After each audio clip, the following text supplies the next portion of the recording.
Drama Kongres je nas zrasla iz dolgoletnega izrazito umetniškega snovanja in tudi inovativnega iskanja Primoža Kozaka. To snovanje je objavljeno v 4. knjigi. Univerza v drami Kongres je preslikava družbene stvarnosti. Drama govori resnico družbe. Za pisanje drame je značilno nenehno dodelovanje besedila. Od prvega tipkopisa iz začetka leta 1967 do dokončne stopnje leta 1969 v tiskani objavi se zvrsti 12 različic drame s pomembnimi spremembami. Kozak izoblikuje dramo kot odporniško dejanje, kot nujno dejanje intelektualca, kakor izjavi po uprizoritvi, ter hkrati kot nujen kritičen razmislek o intelektualskem aktivizmu. Tudi zato izzove uprizoritev v ljubljanski drami aplavze kar na odprti sceni med prizori in tudi razmišljujoče odzive še v naslednjem letu. Po svoje še zato, ker Kozakovi do belega žara razvneti študentje sovpadejo s študentskim vstajništvom junija 1968.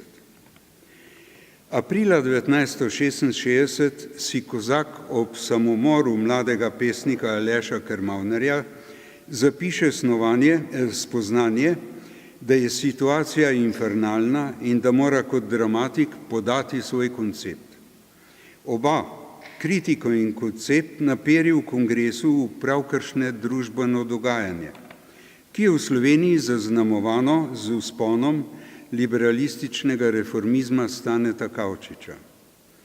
Dramatično nazorno, revolucionarski, zgodovino ustvarjajoči in v nasilje zatekajoči se oblastnik Vincent mora odstopiti. Na njegovo mesto se povzpne liberalistični, populistični, socialno-darvinistični in tehnicistični funkcionar Just. Takšno dvojico v ringu politike in takšno revolucijo v vrhu institucionalizirane revolucije zasnuje dramatik že spomladi 1962. Že takrat kritično poudarja ontološko praznino akterjev. V umetnini se torej srečamo s filozofskim pogledom v kolesje uresničevanja in izpraznjevanja revolucijske utopije. Dramatik poda v kongresu svoj koncept, svojo perspektivo. Večinoma je njen govornik docent Gabriel, ki se spopada z obema funkcionarjema. Gabriel je, poenostavljeno povedano, poosebitev perspektivovstva in tudi ponazoritev usode revije Perspektive, ukinjene leta 1964 na predlog Staneta Kavčiča.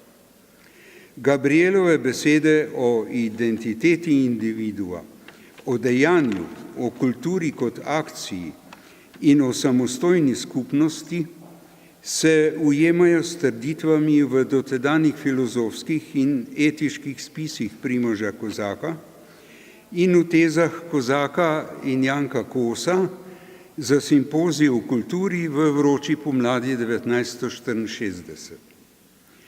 Intelektualcem in umetnikom so zaprte možnosti za delovanje. Gabriel to ponazori z zverenjakom, Kozak pa v javni izjavi oktobra 1967 z rastlinjakom. Oboje je zaprt prostor. Sklepnim grotesknim prikazom disociacije univerznih intelektualcev Kozak pozove k negaciji negacije in k spoznanju v jedru svoje perspektive, to pa je samostojna skupnost samouresničujočih se individuov. V drami Afera je to Simonov model. Zaradi omejenega denarja za zbirko zbrana dela sem mogel v komentarju v tej knjigi vse to pojasniti le deloma. Zares dragocena odločitev v Inštitutu za slovensko literaturo in literarne vede pa zdaj omogoča vzporedno objavo te 5. knjige z neskrajšanim in celo dopolnjenim komentarjem v inštitutovi zbirki elektronske znanstvene monografije. Hvala lepa.